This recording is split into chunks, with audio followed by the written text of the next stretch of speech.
Dito sa Pilipinas, ibang klase tayo maghanda kapag may okasyon. Mapabinyag, birthday, debut, lalo na kapag kasal.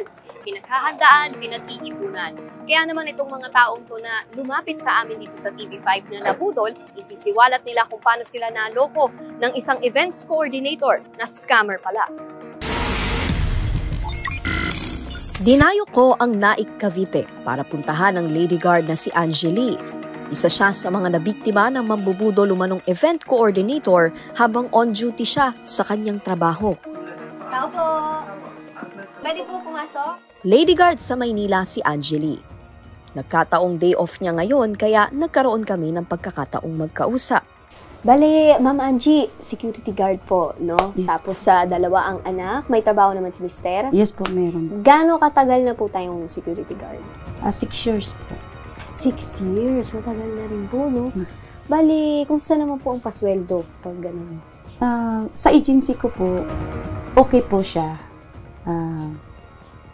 Maganda naman.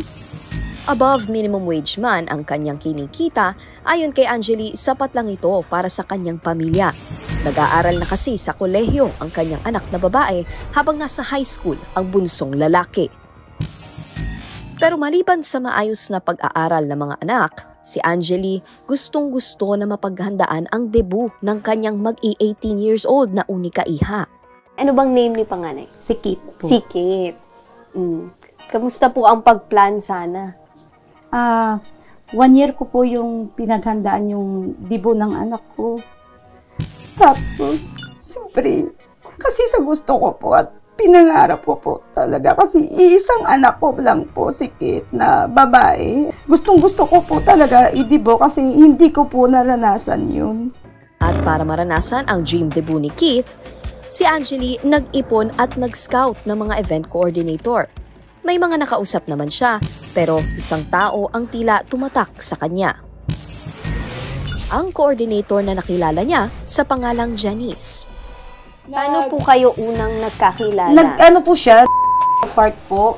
Nakilala ko po siya doon. 2 bisis po siya nag-photoshoot. And then, umasa po ako sa kanya na, siyempre, taga dito naman po siya sa amin. Tapos, isang barangay lang naman po ang pagitan. Nung nagkakilala po kayo, nagkakwentuhan po? Yes po, nagkakwentuhan na po kami. And then, syempre, sabi niya sa akin, ako na lang kasi mura po. Syempre, parang napaakit din ako sa kanya. Nagsabi po ako sa kanya na sabi ko, ay, naghahanap po ako ng maging coordinator din ng debut ng anak ko. Tinanong niya ako kung kailan. Sabi ko, June 15 po, sabi ko. And then sabi niya, kunin ko yung FB account mo. Di, binigay ko naman po siya. Tapos doon na po nabuo yung namin sa Messenger. Maayos na kausap at hitik sa promo ang pangakong debut ni Janice sa kanya. Idagdag pa ang sistema ng pagbabayad, utay-utay o installment, at tuwing kinsenas katapusan. Ang una niyang bid sa akin ay 88K, and then hanggat nilabas ko po yung mga pangangailangan hanggat sa bumaba po siya ng 50. And then yung 50 na yun, parang doon po kami nag-anuhang dalawa yung sa mga pangangailangan po. Siyempre, isang gwardiya po ako, mabigat po yung pera. Tuwing sahod ko noon, binigyan ko siya muna ng 5K as 15 kinsenas. Aminado si Angeli na dala siya sa tamis ng dila umano ni Janice at ang kakayahan nitong mapagkasya ang 50,000 sa bisita na nasa 100 katao. Tapos ito pong napag-usapan nyo, ano po bang package, kumbaga ang in-offer niya? Anong mga sinabi niya na kaya kung ako magpo-provide nito? Ang pinangako niya po, kasi siya na po yung coordinator, catering, lamisa, upuan, utensil, backdrop stage, video cam, photo booth, and then makeup artist po ng anak ko. Yun po yung kasama, and then food. All set na ang dream birthday na magdadalaga ng si Keith, nakaredy na ang gown niya at maging ang susuotin ng mommy ng debutant. Pero itong si Janice, bigla raw kumambyo. Ang problema kasi noon, June 15 debut ng anak ko, may kasabay yung anak ko ng birthday ng 1-year-old sa Tansa po. And then, Sinabi niya sa akin na, ma'am, double event po ako. Ang sabi ko sa kanya, sige kasi alas 6 naman yung sa akin. Gabi pa. Gabi naman ako. Ang sabi niya sa akin, umaga, ma'am, sabi niya, padalhan mo ako ng 5K. Kasi nga po, sabi niya, yung food mo, nandito na, pinaluto ko na po sa'yo. Sabi niya ganon. Sabi niya, hindi ko ma-deliver kung hindi mo babayaran. O di simpre, ako, kasi tiwala naman ako sa kanya, pinadalhan ko siya ng 5K. And then after noon, alas 3, tumawag siya sa akin na, ma'am, sabi niya, pwede po ba padalhan mo ako ng kulang mo na 5K? Sabi niya. Sabi ko sa kanya, wala akong pera. Sabi ko, dito na lang mamaya. Nagmamakaawa siya sa akin, ma'am, parang awa mo. Kahit magkano lang po. Pinadala ko yung 3K. Budol alert! Ipanatag sa event coordinator ang plano kung paano at saan gagamitin ang budget. Dapat malinaw kung sino ang mga supplier at paano sila mababayaran. Gumawa rin ng kontrata na siya ang sasagot sa mga gastos o danyos sakaling hindi mabayaran ang mga supplier. Ang mga ipinangakong inclusion ng kanyang package, no-show na sa mismong araw ng event. Sabi ko sa kanya, Janice, nasaan ka na? Sabi ko sa kanya. Bakit alas 6 ang usapan natin na magdidibo? Ang dami ng bisita, nasaan ka na? Upo, ma'am, darating po kami. Nagkaroon lang po ako dito ng problema, ma'am. Antay lang po, darating na po. Sabi ko, ano ba? Prangkahin mo ako kung wala para magawaan ko ng paraan. Ma'am, ang lakas po ng ulan. Promise, darating po kami. Sabi niya, wala po, alas 9:30 po ng gabi. Wala pong Janice na dumating. So, hindi ko na po alam kung anong gagawin ko po. Unti-unti nang gumuho ang mundo ng mag-ina dahil ang plano nilang programa sobrang atrasado na. Ang ginawa ng anak ko, bumaba at nagpunta po sa court. Nagsabi, kasi ang dami na pong bisita, hindi na po alam kung anong gagawin. Sabi ng anak ko, pasensya na po kayo, na-scam po yung tibo ko. Sabi niya, si mama hindi na po alam kung anong gagawin. Para mairaos ang debo ni Keith, sina Angeli at kanyang kapitbahay nagtulong-tulong na. Ang mga pinalutong ulam na sana ay backup, naging instant handa para sa mga bisita. Ang ginawa po ng asawa ko dahil may pagkain po dito sa bahay na para po sana sa bahay, hinakot po papuntang court. And then, yung sound system po, nag-ring po kami ng video okay. And then, yung dito po sa bahay, binuhat din po papunta sa labas. Ang mga kaibigan at kaklase ni Kate, naging stage at art designer bigla. Naitayo nila ang simpleng backdrop. Hindi ko na po talaga alam kung anong gagawin ko po sa sarili ko nung araw ng June 15. Napakasakit po, buhat po pinaghandaan ko po yung dibo ng anak ko. 2 gown po niya, puro bago po. Tapos sa asawa ko, sa anak ko, ako din po. 1 taon ko po pinaghandaan yung dibo ng anak ko kasi kaisa-isa ko lang pong anak na babae yung anak ko. Tapos ganun pa po nangyari. Trabaho ni Angeli ang maging bantay sarado sa mga kawatan, pero aminado siyang naging madulas si Janice at nakalusot sa kanya.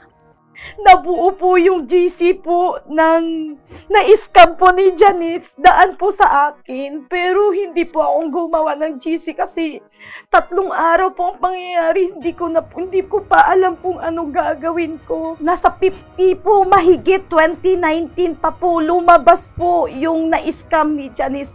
Sobrang dami po din namin.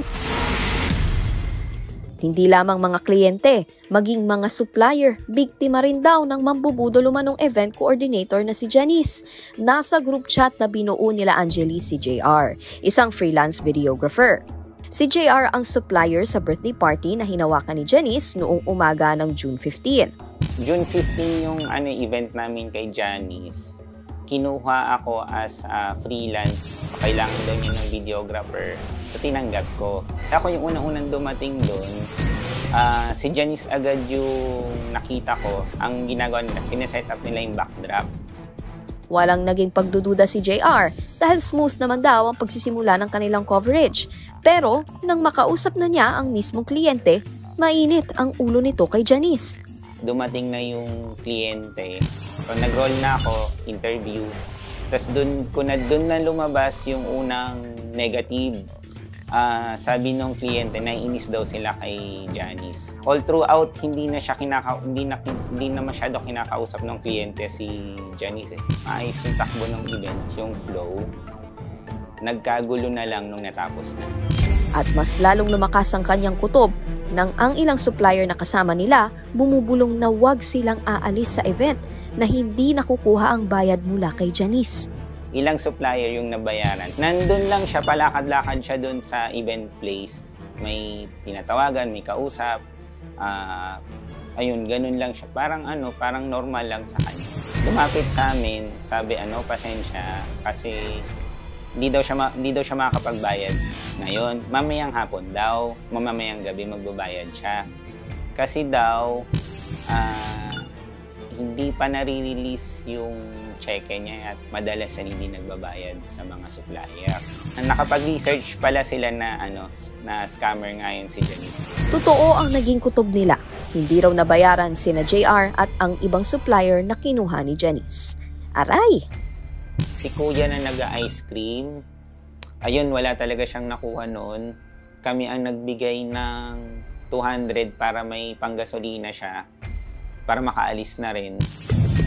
Dahil walang bayarang naganap ng araw ring iyon, sila JR at ang iba pang supplier nagdesisyong dalhin si Janice sa presinto para sampahan na ng reklamo. Sa presinto, nagharap sila JR at si Janice. Pero ito na pala ang magiging huling pagkikita nila. Ang in-advise na din ng barangay, idiretso na sa pulis kasi hindi pala yun first time na multiple times na niyang ginawa to. Kinuha ko rin naman yung number niya doon. Sabi ko, Janice, mag-text ka sa akin na ito yung kulang mo sa akin, tas babayaran mo ako. Nangangako naman siya na babayaran niya. Sabi ko kay Janice, unahin mo yung photographer. Nabayaran naman niya si photographer, pero at the end of the day, kulang siya ng 800 yata. Nakiusap si client sa akin na okay lang ba na ito na lang yung amount na ibabayad ko. Pumayag naman ako na yun yung amount. Parang from 4,000 to 5 lang yung binigay. Mabait at madaling kausap, magaling din sa mga binibitawang salita. Ika nga, mabulaklak ang dila. Iyan daw ang mga nakatagong alas ng inirereklamong mambubudol umanong si Janice Oliver. Si Janice po, pag nakita mo siya, mabait na tao. Lahat gagawin niya. Para kumagat ka sa offer kumagat niya. ka, pero marami po siyang freebies na i-offer. Tapos parang mapag-isip mo siya na, oo nga no, mura. Pero mura nga, scammer pa daw. Pati ang kinuhang videographer na si JR, aminadong magaling magbitiw ng mga pangako si Janice. Mukha siyang stress. Well, kita mo sa mukha niya na mukha siyang stress. Tapos, pero parang normal lang sa kanya. Parang akala mo talaga may pambabayad siya mamaya. Ang paghahanap ng hustisya ni Angeli at JR, nagkaroon ng dinaw nang mahuli si Janice sa isang kasal na iniskam na naman niya. So, meron po kayong, dun po sa group chat, Yes po. ito pong si Sir Ron ay nag-message na, ako naman, ikakasal ng Apo, July ganun. 5. Opo. Tapos ano po nangyari sa kasal na ito? Nangyari po yun. Ganon din nangyari, nagkagulo din sila umaga pa lang. Morning pa lang, nagkagulo na po sila. And then, sa mga supplier, kasi ayaw isit up ng supplier kung hindi babayaran. And then, may balak daw siya sanang tapakas.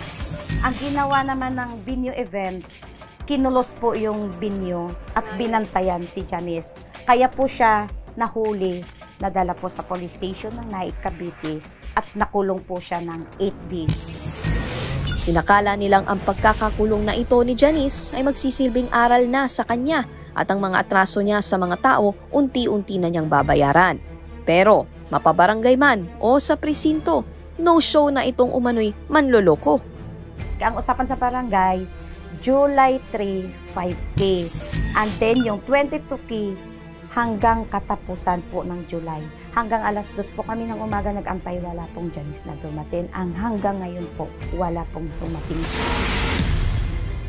Nabanggit nga sa amin ni Angie na ito raw si Janice ay patuloy ang paghahanap ng mga panibagong pwedeng mabudol. Kung pupuntahan nga natin ang Facebook page niya na si Alia Riel Events Management Services, makikita mo dito na ang dami niyang mga post. At pinakabago pa ay July 27 lang, 2024 pa. Pero isa pang kapansin-pansin dito ay naka-off ang comment section. So hindi ka pwedeng magkomento sa mga posts niya. Ang pagsisiwalat na ito ni Angeli at JR, paraan nila para mapigilan at maiparating sa karamihan ang pambubudol umano ng event coordinator na si Janice. Yung sa akin kasi, gusto ko sana siya talagang, kasi gusto ko talaga sana makulong pa siya ulit.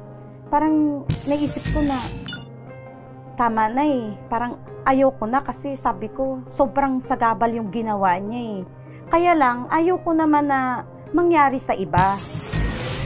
Hindi biro ang oras, lalo na ang pera na nilalaan natin sa mga okasyon na minsan lang mangyari sa ating buhay.